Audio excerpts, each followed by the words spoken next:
सावन का महीना शुरू होते ही अगर कुछ स्पेशल और फेमस याद आता है तो वो है घेवर। तो ज़्यादातर लोग घेवर को घर पे नहीं बनाते हैं क्योंकि घेवर इतनी आसानी से बन भी नहीं पाता है और इसकी जो जाली है परफेक्ट नहीं बन पाती है और टूट भी जाता है। तो इस वीडियो में घेवर बनाने का सारा सीक्रेट आपके साथ शेयर किया है। बहुत ही आसान तरीके से इसको बना के तैयार किया है, तो आप इसे बिना स्किप करके देखिए। पूरी परफेक्ट एक ही बार में इसको बनाना सीख जाओगे। और इसके साथ में 5 मिनट वाली इंस्टेंट रबड़ी लेकर आई हूँ, जो कि आप 5 मिनट में बना के तैयार कर सकते हैं। तो यहाँ पे मैंने एक कटोरी में पानी को चम्मच के साथ भर के रख दिया था रेफ्रिजरेटर में, जो कि रात भर में कुछ इस तरह से हो गए हैं। आप ऐसे भी रख सकते हैं या फिर आप आइस क्यूब ले सकते हैं, जिसे हम साइड में रखते हैं। तो यहाँ पे मैंने एक बड़ी सी थाली ले ली है। आप कोई सा भी बड़ा तसल या परात जो भी है, आप क्या बोलते हैं, वो ले सकते हैं। तो इसमें डालेंगे हम 2 से 3 चम्मच घी। तो घी को मैंने पहले से ही गरम कर लिया था। अगर आपके पास पहले से ही पिघला हुआ घी है, मेल्ट घी, तो आप उसे ले सकते हैं। अगर आप नहीं है मेल्ट घी तो आप उसे गरम कर लीजिए, तभी हमारा जो घेवर अच्छे से बन पाता है। और जो हमने बर्फ के साथ चम्मच को सेट किया हुआ था, उससे हम इस तरह से इसको मिक्स करेंगे। जो घी है वो कुछ इस तरह से ना हो जाए, जैसे कि मक्खन होता है, बिल्कुल वैसे हम इसको बना के तैयार करेंगे। ये देखो, तो कटोरी में बर्फ जमाने से, चम्मच लगाने से फायदा ये हुआ कि हमने इसे बिना हाथ लगाए ही इस तरह से इसको मिक्स कर लिया है। अब ये जो मक्खन के जैसे बन गया है, तो हाथ को थोड़ा सा बर्फ पे इस तरह से घिस दीजिए, जैसे हाथ पानी के जैसे हो जाएंगे, तो हाथों में ये बिल्कुल भी चिपकेगा नहीं। ये देखो कितनी आसानी से हमने इसे निकाला है और हाथों में ये बिल्कुल भी नहीं चिपका है। तो इसे हम बर्फ को जो है हटा देते हैं। अब हमें इसकी जरूरत नहीं है, बाद में जरूरत पड़ेगी। स्टेप टू स्टेप आपको बताते जाएंगे। अब ये देखिए, इसमें जो एक्स्ट्रा पानी है, इस तरह से हम इसको निकाल देते हैं। अगर इसमें 2-4 बूंद पानी रहता है तो आप इसमें छोड़ सकते हैं। इस तरह से हमने इसको साइड में निकाल दिया है। अब इसमें 1-2 ड्रॉप्स इसके पानी के रह गए हैं, उससे हमें कोई दिक्कत नहीं है। हाथ से इस तरह से मेल्ट करते हुए इसको अच्छे से मिक्स कर लेना है, जब तक कि चिकने फॉर्म में ना हो जाए। एकदम चिकना पेस्ट बनके तैयार हो जाएगा इसका। तो इसी चिकने पेस्ट की हमें जरूरत पड़ती है घेवर बनाने में। जब ये अच्छे से बन जाता है तो हमारा जो घेवर है वो बिल्कुल भी टूटता चटकता नहीं है और साथ में चिपकता भी नहीं है। ये देखो कितने अच्छे से ये मेल्ट हो गया है, एकदम बिल्कुल चिकना। तो मेजरमेंट का खास ध्यान रखना है आपको। तो यहाँ पे मैंने एक मेजरमेंट के लिए कप लिया है, आप कोई सा भी बर्तन ले सकते हैं, कप, कटोरी। तो 1 कप भर के हमने यहाँ पे मैदा लिया हुआ है और इसे डालने के बाद इसे हम सबसे पहले हाथों से इस तरह से मिक्स करेंगे पूरे घी में अच्छे से। पहले इसे हम एक बार इस तरह से मिक्स कर लेंगे। मिक्स करने के बाद अब हमने जिस कप से मैदे को भर के लिया था, उसी कप से आधा कप दूध ऐड करेंगे। तो आपको ध्यान रखना है, एकदम ठंडा वाला दूध लेना है, चिल्ड मिल्क, जो कि हमने पहले फ्रिज में रखा हुआ था। तो इसे डालने के बाद हम अच्छे से इसको मिक्स करेंगे। अच्छे से प्रेस करते हुए हम इसको मिक्स करेंगे। कोई भी गांठ या गुठली इसमें रहना नहीं चाहिए, नहीं तो आपका घेवर अच्छे से बन नहीं पाएगा। तो ये देखिए, हमने बिना पानी डाले इसका कुछ इस तरह से पेस्ट बनाया है। अभी हमने इसको 2 से 3 मिनट के लिए अच्छे से फेंट लिया है, अच्छे से इसको मिक्स किया हुआ है। अब हमने जिस कप से मैदा को लिया था, उसी कप से 2 कप पानी ऐड करना है। तो यहाँ पे मैंने पानी बहुत ज़्यादा ठंडा लिया है, एकदम चिल्ड वाटर। आपको यहाँ पे बहुत ज़्यादा ठंडा पानी ऐड करना है, तभी हमारा जो घेवर अच्छे से बन पाता है। और आधा आधा करके पानी डालेंगे और इसे इस तरह से मिक्स करेंगे। ये देखो, तो इसको हम एक पतला सा घोल बना के तैयार करेंगे। तो इसे आप हाथों से मसलते हुए इसको मिक्स कीजिए, इसमें कोई भी लम्स ना रहे। तो थोड़ा थोड़ा करके पानी ऐड करेंगे। तो 1 कप पानी ऐड करने के बाद ये कुछ इस तरह से हो गया है। तो आपको पूरा मेजरमेंट बताएंगे कि हमने इसमें कितना पानी डाला हुआ था, तब घेवर अच्छे से बन पाया है। अभी इसमें थोड़ा सा गांठ सी गुठली दिख रही है, इसे हम मसलते हुए मिक्स करेंगे। अब यहाँ पे डाल दिया हमने 1 पिंच खाने वाला सोडा। आप जरूर ऐड कीजिएगा, तभी खस्ता और जालीदार घेवर बनेगा। और जो बचा हुआ पानी है उसे भी हम इसी में ऐड करेंगे। आप देख सकते हैं कितना पतला यहाँ पे घोल बन के तैयार हो गया है। अब यहाँ पे हम हथेली से प्रेस करते हुए इसको मिक्स करेंगे। जो भी बारीक इसमें लम्स रह गए हैं, गांठ उठली, वो अच्छे से मेल्ट हो जाए इसमें। ये देखो, तो करीब हमारा जो घोल है वो मट्ठा के जैसे हो गया है, छाछ के जैसे पतला, ना ही ज्यादा दूध के जैसे पतला है और ना ही ज्यादा दही के जैसा गाढ़ा, एकदम छाछ के जैसा पतला हो गया है, आप देख सकते हैं। तो लास्ट में हम इसमें ऐड करेंगे 1 चम्मच नींबू का रस, देख सकते हैं। तो यहाँ पे मैंने आधा नींबू का रस लिया हुआ है, जिसे मैंने पहले से निचोड़ के रखा था। अब इसे हम छान के डालेंगे, जिससे इसमें कोई बीज या इसका कोई भी छिलका वगैरह इसमें ना जाए। ये देखो, अब हम इसे हल्का सा 1-2 मिनट के लिए मिक्स करते हुए छांट देते हैं अच्छे से। अब हम इसे एक बड़े से बर्तन में निकाल लेते हैं, कोई भी बाउल या भगोनी में निकाल सकते हैं। तो निकालते टाइम आप ध्यान रखिएगा इसे छान के लेना है।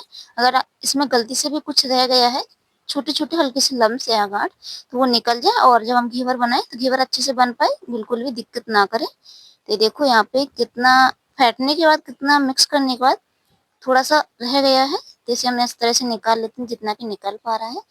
तो सबसे बड़ी प्रॉब्लम यहीं पे हो जाती है, हम इसे छानते नहीं हैं और इसमें जो बारीक लम्स हैं, जो हमारे घेवर को अच्छे से बनने नहीं देते हैं। ये देखिए हमने इसको हटा दिया है। अब जो बाउल्स है, इसे हम बिल्कुल बहुत ज़्यादा ठंडे पानी में, एकदम चिल्ड पानी में डुबो कर रखना है, यानी कि बड़े से बर्तन में इसको रखना है इस तरह से। ये देखो आप इसमें छोटे-छोटे आइस क्यूब भी डाल सकते हैं इसमें। इसे ज़्यादा देर के लिए रेस्ट नहीं छोड़ना है, नहीं तो ये बनाते टाइम चिपकेगा। तो यहाँ पे तेल जब अच्छे से गर्म हो जाए, तो थोड़े-थोड़े ड्रॉप्स करके हम इसमें डालेंगे, कुछ-कुछ सेकंड रुकते हुए, 10-5 सेकंड रुकते हुए। ये देखो कुछ इस तरह से। तो घोल डालते टाइम आप इसमें एक बात का नोटिस करिएगा, जब आप इसमें घोल डालते हैं तो बहुत सारे बबल्स ऊपर आते हैं।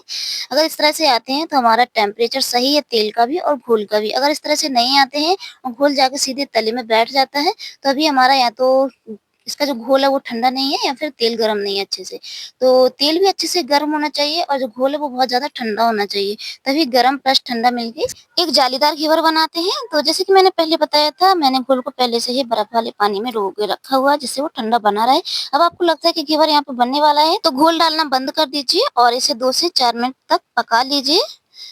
और जब इसका कलर कुछ इस तरह से हो जाए, गहरे ब्राउन कलर में, ऊपर से हल्का क्रीमी, तो इसे आप निकाल लीजिए और इसका जो एक्स्ट्रा तेल है वो उसमें निकाल दीजिए। हल्का सा चिपक गया है क्योंकि थोड़ा टाइम हुआ था गोल को रखे हुए। ये देखो हमने इसे एक प्लेट में निकाल लिया है। तो कितनी जालीदार यहाँ पे घेवर बन के तैयार हुआ है, एकदम ब्राउन और क्रीमी कलर में।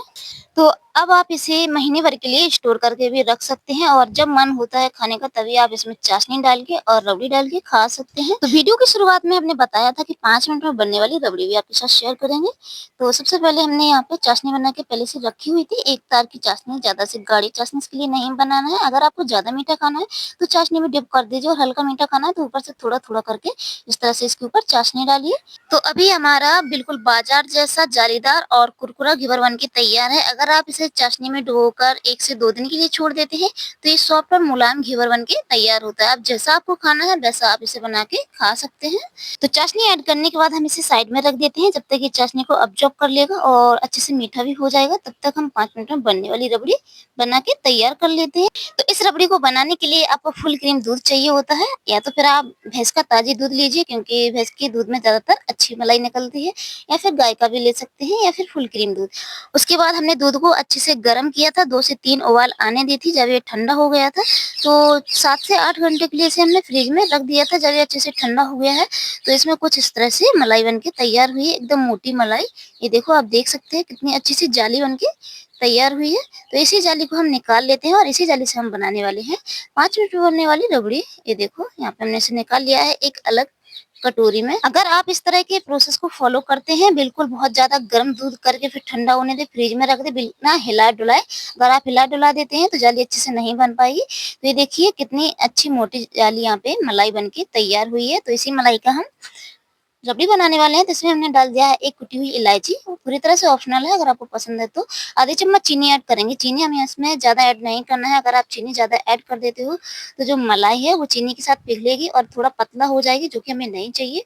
वैसे भी हमने घेवर को जो है चाशनी के साथ डिप किया हुआ है, तो इतने से ही मलाई में अच्छे से मीठा हो जाएगा, क्योंकि जो दूध की मलाई है वो काफ़ी हद तक नेचुरल अपने आप में मीठी होती ही है। इस तरह से हम इसको हल्का सा मिलाएंगे, ज़्यादा से नहीं। इस तरह से हमने देखो इसको मिक्स कर दिया है, तभी हमारी जो है बिल्कुल रबड़ी बन के तैयार है। तो इसे हम अपने घेवर के साथ सेट कर देते हैं। अगर आपको गुलाब जल पसंद है तो यहाँ पे आप 1-2-5 ml यहाँ पे गुलाब जल ऐड कर सकते थे। और केसर पूरी तरह से ऑप्शनल है, अगर आपको पसंद है तो ज़रूर ऐड कीजिएगा। ये देखिए हम यहाँ पे अपने पसंद से, अपने हिसाब से इसमें जो मलाई है रबड़ी उसे हम ऐड कर देते हैं। ऊपर से अच्छे से इसको सेट करेंगे। और साथ में अगर आपको ड्राई फ्रूट्स पसंद है तो ऊपर से ड्राई फ्रूट्स भी डाल सकते हैं, चांदी का वर्क भी ऐड कर सकते हैं। तो फिर बिल्कुल हमारी जो घेवर मिठाई है बिल्कुल बाजार की जैसे बन के तैयार हो जाएगी। तो अभी सिर्फ हमने यहाँ पे मलाई को ऐड किया हुआ है और घेवर का एकदम लुक जो है कितना अच्छे से उभर के आया है, एकदम खाने का मन करेगा आपको इसको देख के। तो चलिए फिर हम इसे डेकोर कर लेते हैं अपने कुछ ज़रूरी सामान से, जो कि घर में अवेलेबल होते हैं, आपकी किचन में आराम से आसानी से मिल जाते हैं। तो यहाँ पे हमने कुछ केसर डाली हुई है, तो आपको बता दें केसर है, घर की उगी हुई केसर है, ये बाज़ार वाली केसर नहीं है। और इसके बाद हमने यहाँ पे 7 से 8 काजू ऐड किए हुए हैं। अगर आपके पास पिस्ता होता है तो और अच्छी बात है, आप उसे डालिए। और इसके बाद हमने लिए यहाँ पे छोटी-छोटी गुलाब की पंखुड़ी, जिससे हमारा जो घेवर है एकदम बहुत अच्छा दिखेगा और खाने का मन करेगा। और आपको लगेगा कि इसमें से एक सेंट जैसी खुशबू आ रही है, जो कि बाज़ार की मिठाइयों में आती है, बिल्कुल वैसा ही इसमें फ़ील होगा। तो ताज़ी फ्रेश गुलाब की पंखुड़ियों के साथ हमने इसको डेकोरेट किया है। तो आप सभी को कैसा लगा है आज का घेवर? कमेंट में ज़रूर बताइएगा फ्रेंड्स, और साथ ही अपने इस छोटे से चैनल को सपोर्ट और प्यार बनाए रखिएगा। तो अभी हमारा जो घेवर है बिल्कुल बन व्हाइट खाने के लिए तैयार है। फिर मिलेंगे नेक्स्ट वीडियो में ऐसे ही रोचक रेसिपी के साथ। Thanks for watching my all family. Take care you.